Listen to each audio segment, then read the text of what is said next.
Assalamu alaikum wa rahmatullahi wa barakatuh, and welcome back to the second session of 2 of questions and answers. I'm your host, Amjad Muhammad. I'll be with you for another 20 minutes or so, inshallah, before I drive off into the dark night and away from the office for the weekend.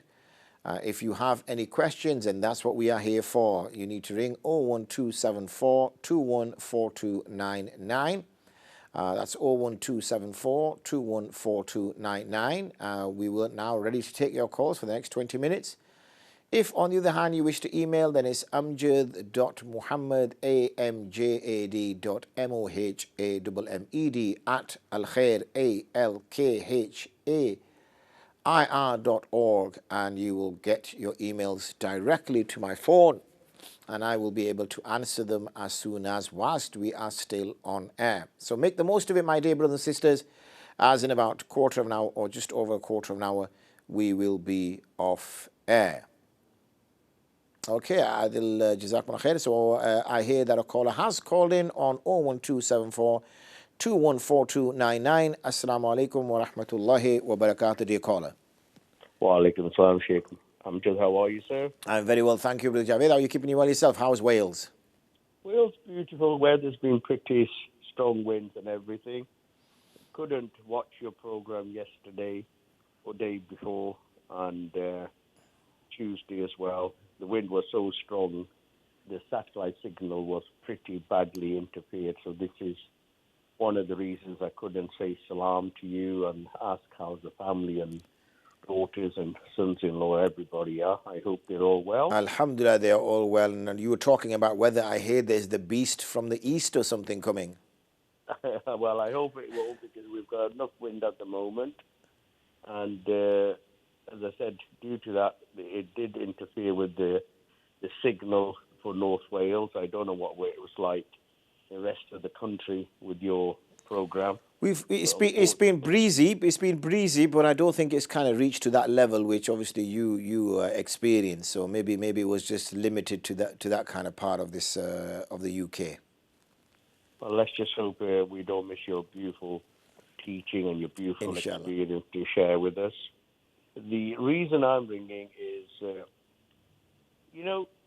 it hurts me so much. It hurts me so much that when people start quoting Sunnah this, Sunnah that, they hardly practice the Sunnah themselves, so many of our brothers and sisters throughout the whole world. I am talking about the so-called Christianity New Year. I wouldn't even call it Christianity. It's a new year that has been recognized by the world day by day now. You know yourself, Philippines and Australia is one of the early countries that shows all the fireworks and everything. Then it comes all the way. I believe there was a small firework organized by so-called hypocrites in Middle East, and I don't want to mention the country because it hurts me. But so many Middle East countries are now celebrating this day. And then yet you get these beautiful Muslims, which I am a very proud Muslim. I'm sure over the years you have realized that how proud I express myself as a Muslim. And why is it that people don't study anything when it comes to the message from Allah subhanahu wa ta'ala through our beautiful Nabi, that our Prophet Muhammad, peace be on him, prayed Tarawih on his own, he prayed a congregation, and then when Allah subhanahu wa ta'ala took our beautiful Nabi, our companion, Prophet Umar, I'm not well, by the way. I've got a very nasty cold, so if I do, Allah make it easy for you. Yeah. Make it easy for Ameen. Our companion Umar, when he gathered and announced that we will be now praying, inshallah, Tarawih combined as a Jamaat congregation, It was such a beautiful blessing because not everybody is blessed to read the Quran. Not everybody is blessed to recite the Quran by verbally. Not everybody is blessed to know even part of the Quran. So many people, they recite the entire prayers 5 times a day. Al-Fatiha and Qul Huwallahu Ahad. End of the day, because that is unfortunately the way. It's only for the last 10, 15 years, these TV programs and all your beautiful brothers, sheikhs with your knowledge are helping the ummah to become better Muslims, are better practicing and reading the prayers. So I'm trying to get back. I don't want to go on and go on. So all this is blessed. And then if we recall, our beautiful Nabi Sallallahu Alaihi Wasallam said, don't ask me, ask the man that knows better. Do you remember that? Mm. Do you recall that? Which one was that, sorry? Our Prophet Muhammad, peace be on him, someone asked him that question. He said, don't ask me, ask someone who knows better. Not that he didn't know the answer. Of course he knew everything, mashallah, but he wanted the ummah to know not everything is known by one person. So therefore, so many of us Muslims keep on saying it's not sunnah. Like today's Friday, such a blessed day. So many blessings, things have happened in the dunya on this Friday. The day of Friday is the day Prophet Adam Islam was blessed on, and so on, so on, so. And then, if you say to someone from Middle East, Juma Mubarak, and the man looks at your face and says, brother, it's not sunnah. And you feel like banging his head against the wall and say, brother, how many sunnahs do you practice? All I've said to you, gratulations for this beautiful, blessed day unto the Muslim that are blessed unto us. And same with the new year. We Muslims, soon as it's our new year, this is what I'm coming up to now. And I hope you understand me, and I hope you will do something about it when it is our new year, okay? So many of our children have been deprived. So many of them, they do not know when it's our new year. Our mothers and fathers, sisters and brothers are so busy making their livelihood, they forget to express it to their children. This is our time to be proud. This is the proper new year that Allah subhanahu wa ta'ala has bestowed it onto the world. Not a man-made new year, not a man-made calendar. This is the blessing of Allah subhanahu wa ta'ala onto the ummah and the human race. Why? If you can express it, I'm going to shut up and let you take over. Why is it that we Muslims don't ever digest something? All we want to say is, Bhai Sahab, no, it's not sunnah. Bhai Sahab, it's okay if you don't give zakat. Bhai Sahab, it's okay if you don't pray 5 times a day. How could you ever quote something of that nature without practicing a 5 times a day prayer? How could you just quote yourself that you're a practicing Muslim? Yes, if you do miss the occasional prayer, try to catch them up, but don't make a habit of it. I would love to know a person who's blessed, as you've said it before your program, before the break. Take what your belly can consume. Don't let your eyes fool you and try to take so much food that you can't eat it, then you need to put it back into the pot. First of all, I've never seen anybody doing that. It was a beautiful example, but why is it that we Muslims do not respect what is blessed unto us, yet we're so busy copying other people? Jazakallah khair. Jazakallah khair. And I hope I didn't go too long. No, not at all, mashallah, not at all. Jazakallah khair for that, my dear brother.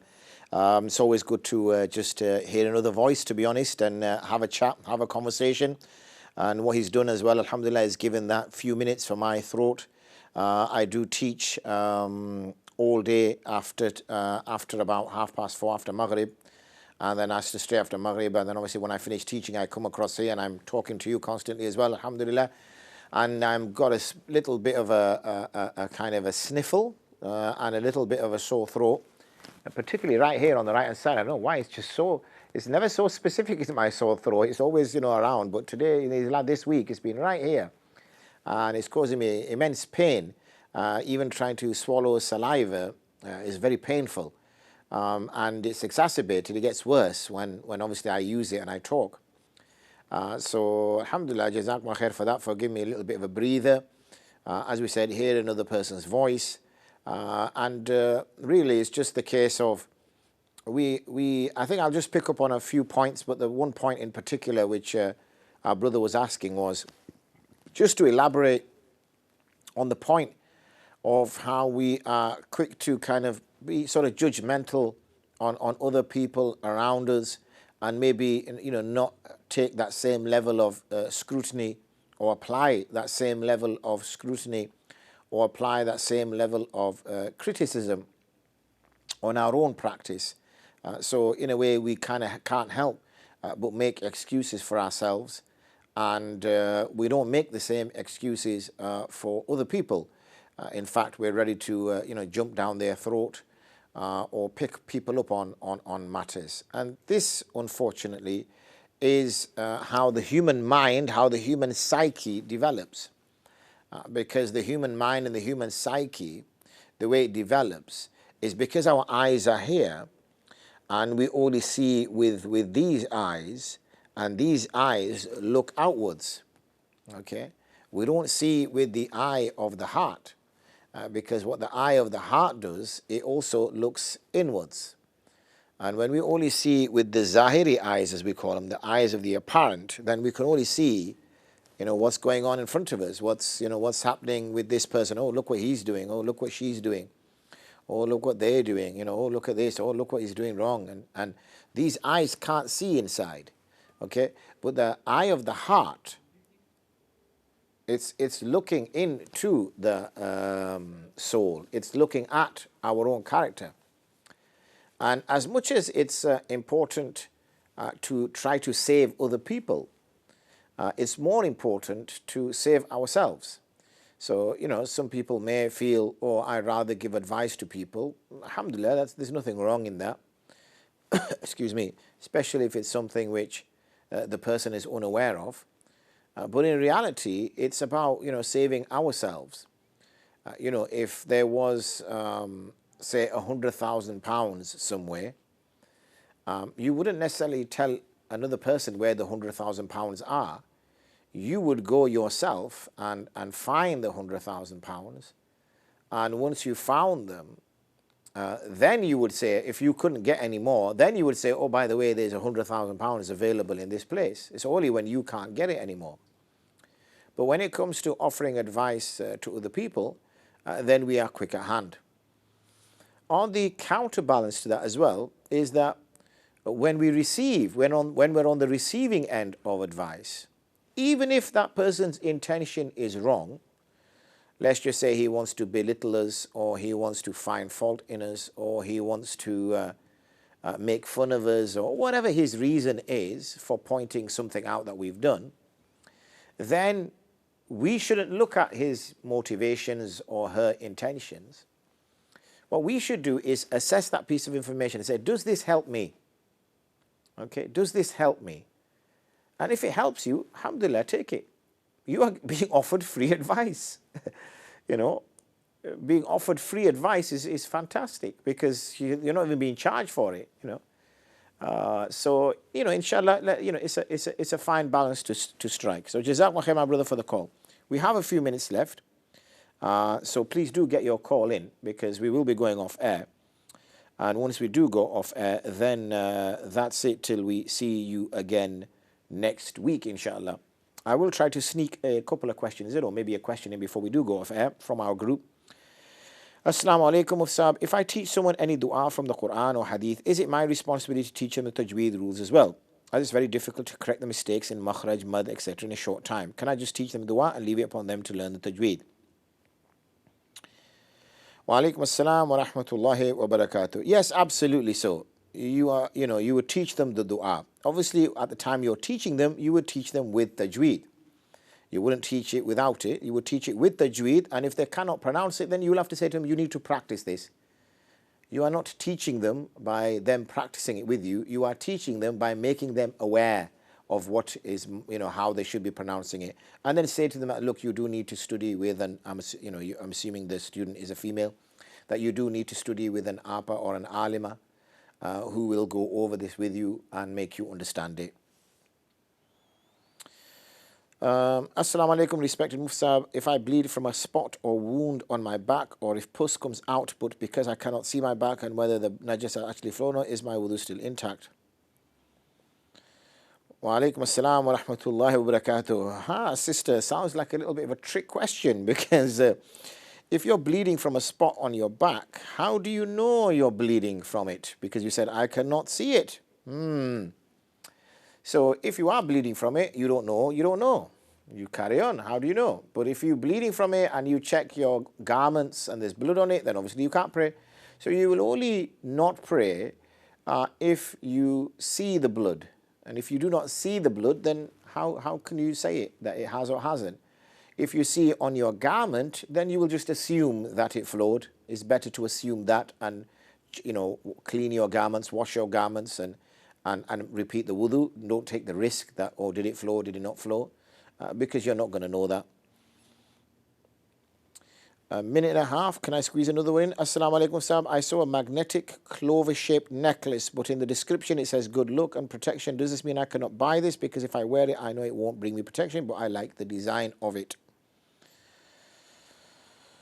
Wa alaikum assalam wa rahmatullahi wa barakatuh. If it is only used for good luck, if this is like an item that is only used for good luck and it is synonymous with people trying to seek good luck from it, then no, you cannot wear it, even if you are wearing it not for good luck.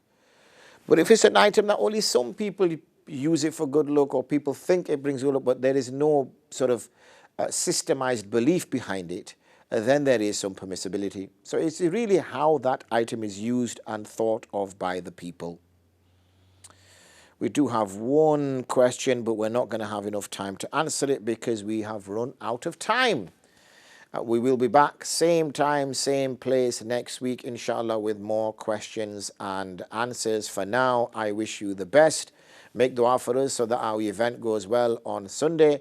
Other than that, there is obviously on the 15th of January, the event taking place at the London Excel. Tickets available at alkhair.org from 1:30 p.m. till 6:30 p.m. The event itself is free. You just need to get there. It is to commemorate the 20th anniversary of Al Khair Foundation. I, on the other hand, am not 20. Assalamu alaikum wa rahmatullahi wa barakatuh.